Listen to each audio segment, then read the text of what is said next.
Hummel chip. Part of Panam is there before. Have been taught over there, and now I think going to be teaching there. I'm going to let you know about gemology today. It is a concerned scientific study of gems.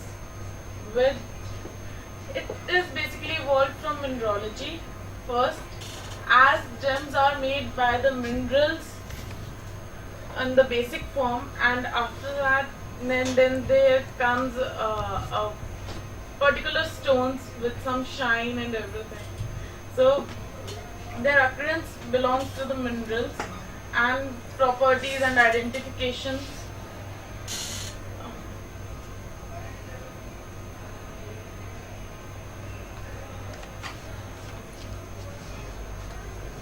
It is not actually basically only related to the people of jewelry, but also with the scientists or the retailers or the wholesalers or any other field with the designers also.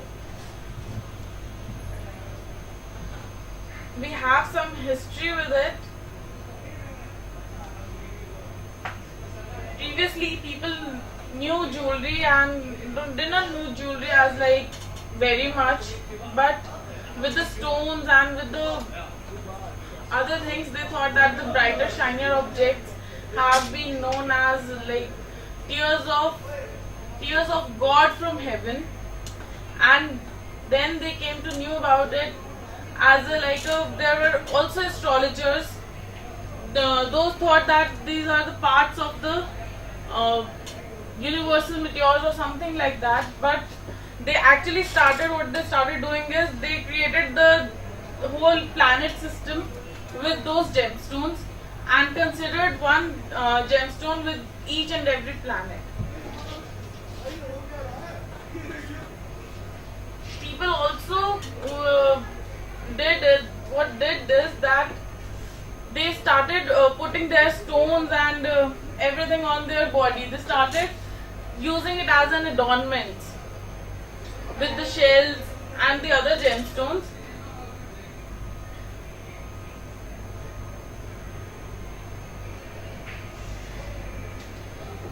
Later, after Americans found out about the gemstones, the European market got more expanded.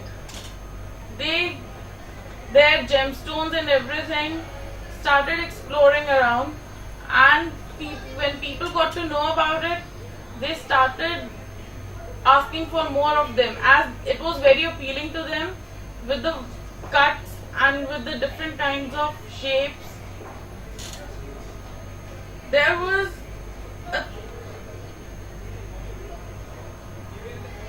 even now people are they are going around with the same kind of a passion for the gemstones.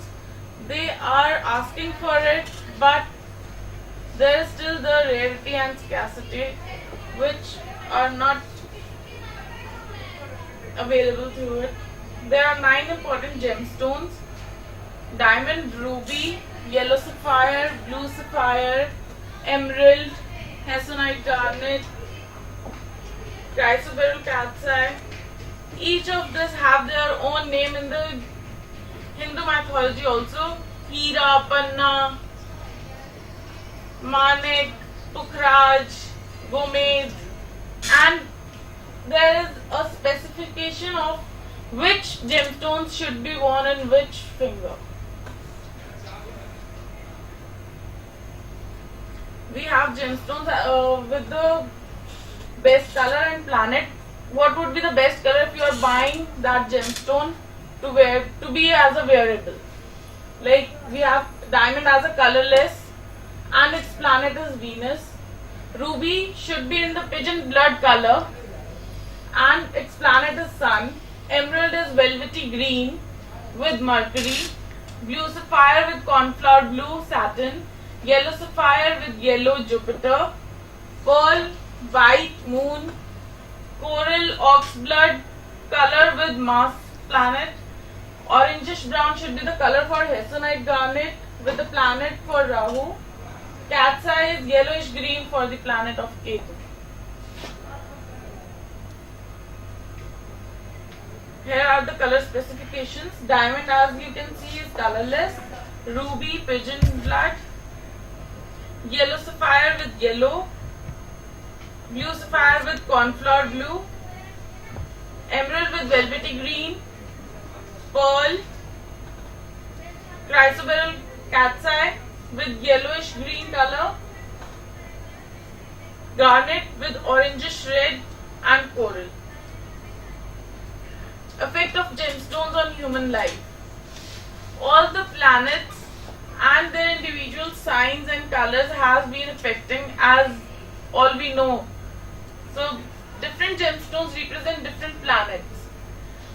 Even in India, being an astrologist, जन्म पत्री etc. जो भी आज के time पे believe किया जाए, if anyone's जन्म पत्री suggests that a specific planet is doing some evil thing to them, so जो भी astrologer होगा या कुछ होगा, they'll ask for this suggestion कि आप ये तरह का gemstone पहनो, इतना रत्ती पहनो, उतना रत्ती पहनो.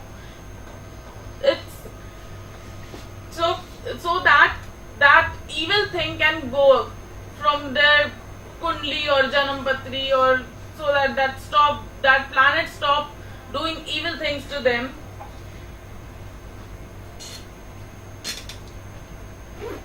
We have certain gemstones for certain as a birthstones.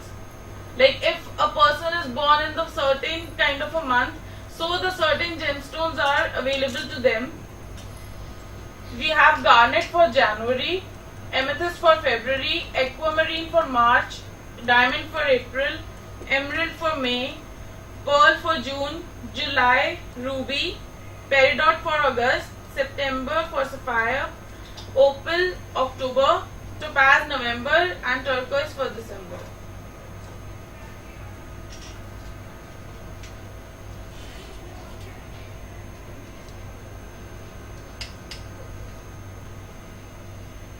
Not only astrological use, but we also had medicinal.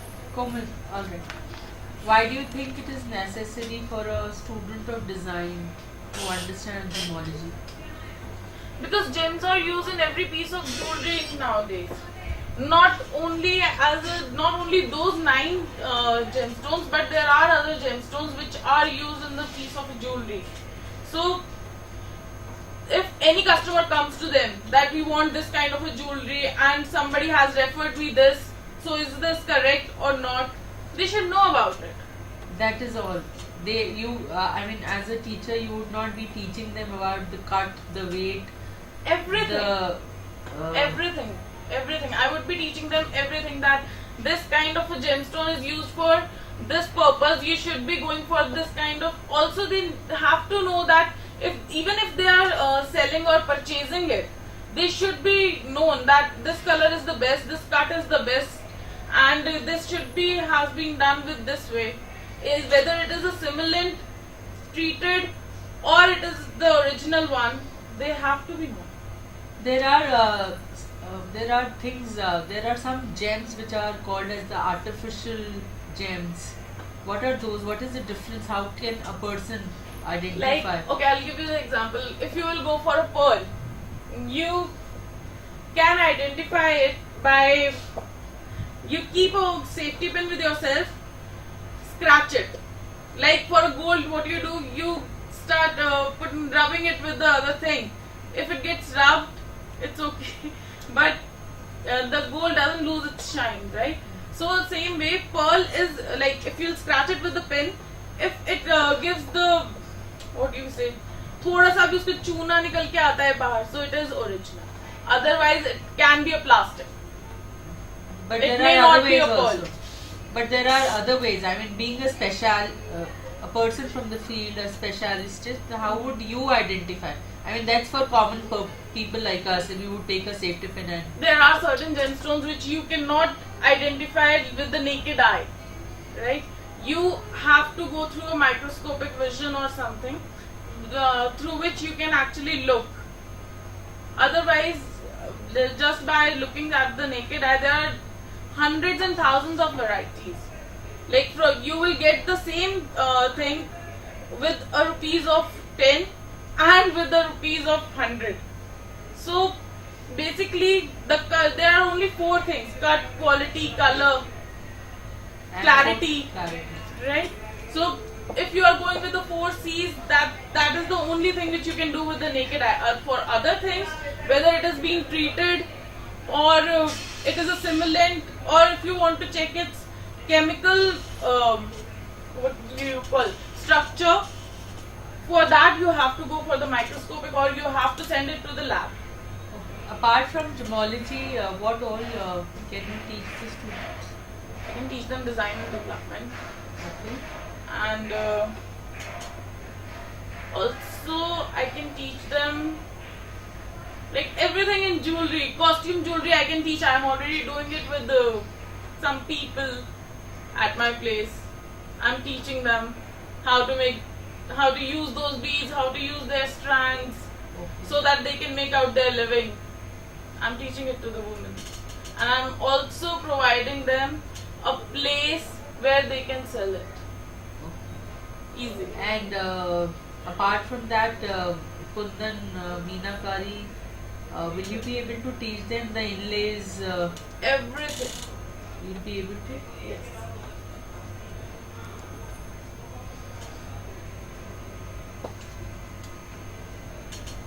Pattern making, whatever it is considered in the jewelry, I have been taught, so I can teach as well.